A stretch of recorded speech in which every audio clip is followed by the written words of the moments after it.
Vamos ouvir a revelação que um homem teve por aí afora do Brasil. Uma revelação, ele diz ter tido do anticristo, da cerimônia, da pessoa, do que vai acontecer. Vamos prestar atenção no que ele tem a dizer. Dou esse primeiro sinal de alerta. Na segunda mensagem que meu Deus me deu, vi o anticristo e vou te contar o que vi. Eu apareci do lado de fora de um edifício muito grande.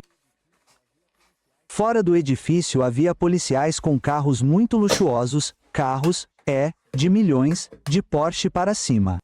Eu não me interesso por carros. Para mim, todos os assuntos de automóveis, carros e tudo isso, para mim isso é lixo. Eu não amo o mundo. Para mim, um carro não passa de mera sucata, um metal que um dia vai enferrujar. Eu não amo o mundo. Eu não me interesso por marcas de carros. Mas eu vi que esses policiais tinham carros muito caros e luxuosos, de Porsche para cima.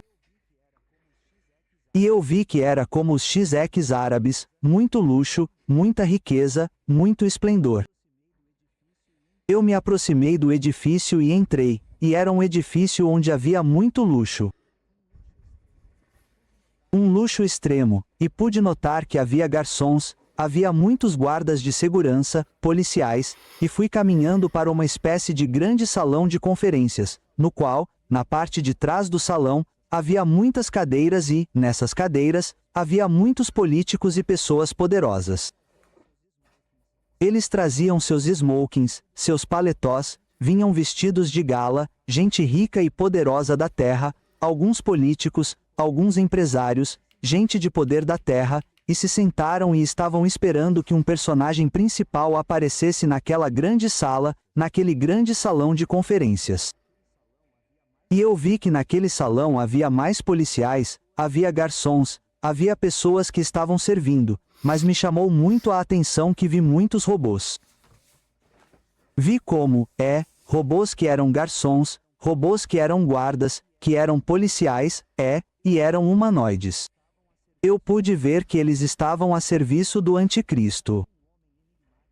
E saiu um homem enigmático de sobrancelhas pretas, cabelo curto, preto. Eu não sei se fisicamente o anticristo será assim. Eu ouvi assim. Pode ser que seja diferente, que Deus tenha me mostrado de outra forma, mas eu vi que ele tinha sobrancelhas pretas, cabelo preto, estava bem vestido, bem arrumado em seu terno. E quando o anticristo apareceu, ele se aproximou dos políticos e governantes do mundo que estavam atentos ao discurso que ele ia lhes dar. Caminhou da frente do palco, se aproximou das cadeiras e eu vi que ao meu lado esquerdo havia como uma série de, não sei se era uma demonstração ou uma exposição, mas vi que ao meu lado esquerdo havia uma série de mísseis em pé, colocados verticalmente em duas fileiras, dezenas de mísseis. Não sei se eram mísseis nucleares, mas eu senti que podiam ser mísseis nucleares, como ogivas nucleares. E essa era a decoração do salão.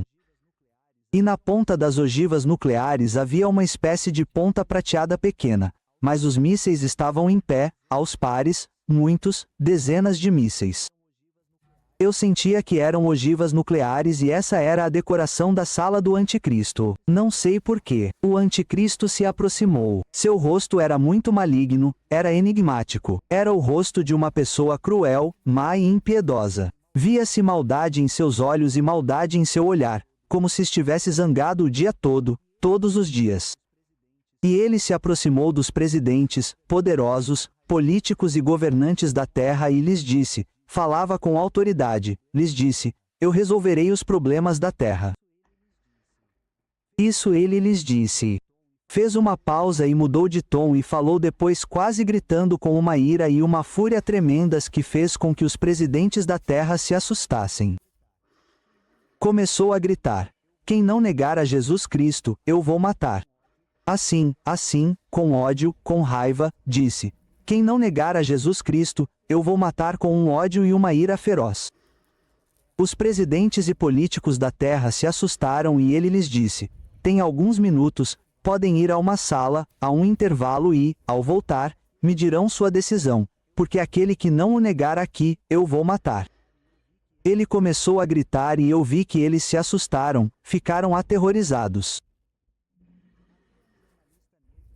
Havia um jornalista negro que estava parado perto da entrada daquela sala de conferências, e eu vi que ele saiu correndo e imediatamente a polícia, tanto humana quanto a polícia robô, foi atrás dele para prendê-lo, e ele quebrou uma janela, pulou pela janela e escapou para a rua. Mas na rua, eu vi que a polícia, em carros luxuosos, carros muito, muito caros, conseguiu pegá-lo. Tentaram prendê-lo e ele fingiu ser o motorista de outra pessoa e conseguiu escapar. Mas Deus me mostrou como o anticristo vai intimidar todos na terra com ira e raiva, e vai ameaçá-los diretamente, dizendo que, se não o negarem, ele vai matá-los.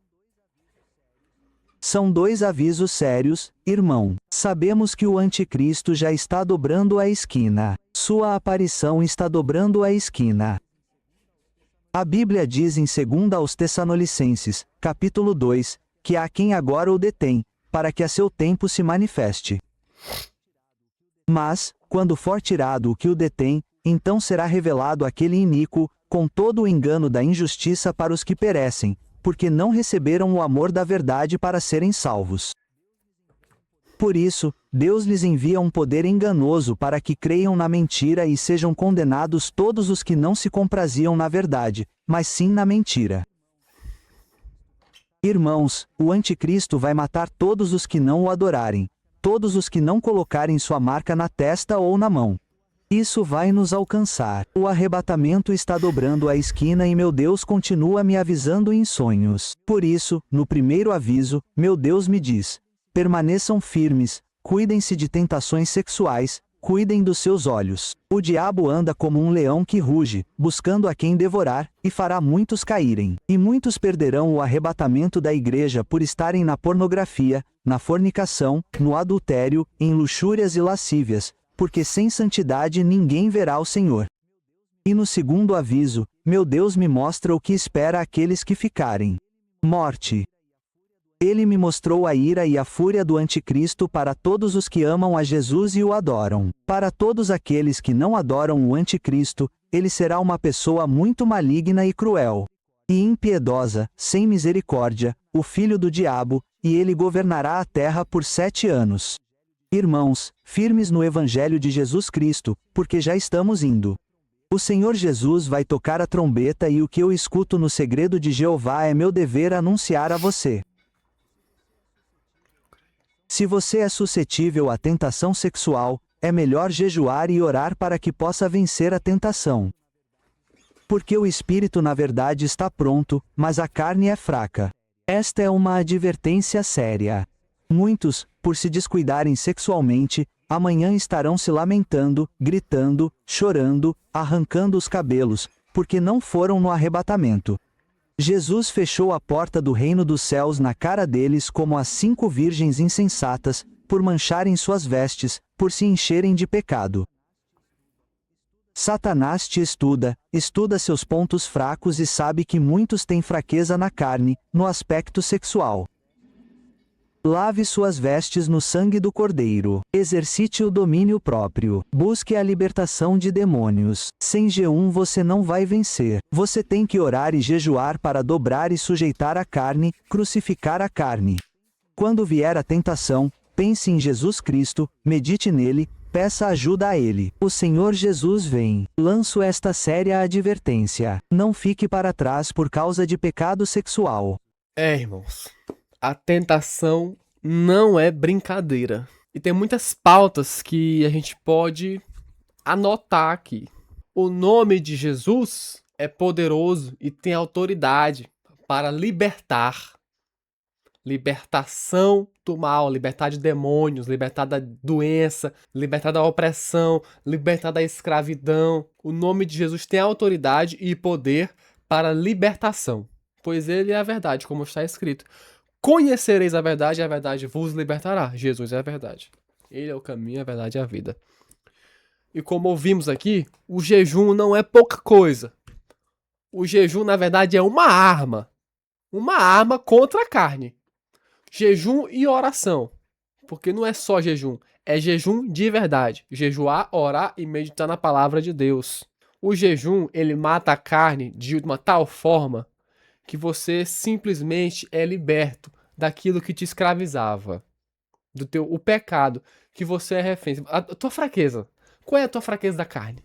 Qual é o teu pecado escondido? O pecado em oculto que você tem cometido, que ninguém sabe, que você tá aí, que você comete, ninguém sabe que você comete. Esse pecado aí, só Deus sabe. Só Deus e o diabo também. Por quê? Porque o diabo que joga seta. O demônio é o que tá lá, ó, ao derredor. Como Pedro disse, que o diabo é como o leão andando ao derredor, buscando a quem possa tragar. Então, o jejum e a oração é uma arma letal contra a carne, para te manter em espírito e te libertar de vez do pecado. Seja lá qual for o pecado que você tem, você vai ser liberto. O Espírito Santo vai te guiar, ele vai te ajudar nisso. Ah, eu tô no pecado da luxúria, tô no pecado aqui, não posso ficar sozinho no quarto que eu caio. Jejum e oração. Jejum e oração e palavra. Jejum, oração e palavra. Creia. É isso, irmão. Faça. Se liberte. Não fique na terra. Não deixe de ir pro céu por causa do pecado desse. Se liberte. Temos que nos libertar de todo e qualquer pecado que venha nos aprisionar. Tentação não é brincadeira. Tentação é aquele desejo nosso, nossos próprios desejos, nossas próprias concupiscências, que nos faz aquela. É como uma paixão, assim, é como um negócio ardente que a gente tem, um desejo. Como os nossos olhos olham, nossos olhos desejam. Como a gente olha e cheira uma comida boa, e a gente que tem vontade de quê? De possuir e comer. Temos que tomar cuidado com nossos olhos. Também está escrito: nossos olhos são a candeia da alma. Se os nossos olhos são bons, logo a nossa alma é boa. Se os nossos olhos são maus, logo a nossa alma não é boa. A nossa alma é má. Temos que tomar cuidado. Não podemos andar segundo as nossas concupiscências. O que é isso? Não podemos andar segundo os nossos desejos. Somos de Cristo. Pertencemos ao Espírito Santo. Pertencemos ao Espírito Santo. O Espírito Santo é Senhor, nós somos servos. Ele é Senhor. Ele nos guia, nos ensina e nos guarda. O Espírito Santo. Ele é Senhor. Nós que pertencemos a Ele. Então temos que estar alertas quanto a isso. Porque o tempo está acabando. Como ouvimos aí. O arrebatamento está na esquina. A volta de Jesus está na esquina. Nunca esteve tão perto. Então temos que prestar atenção, vigiar e orar. E manter a prática do jejum. Amém? Amém.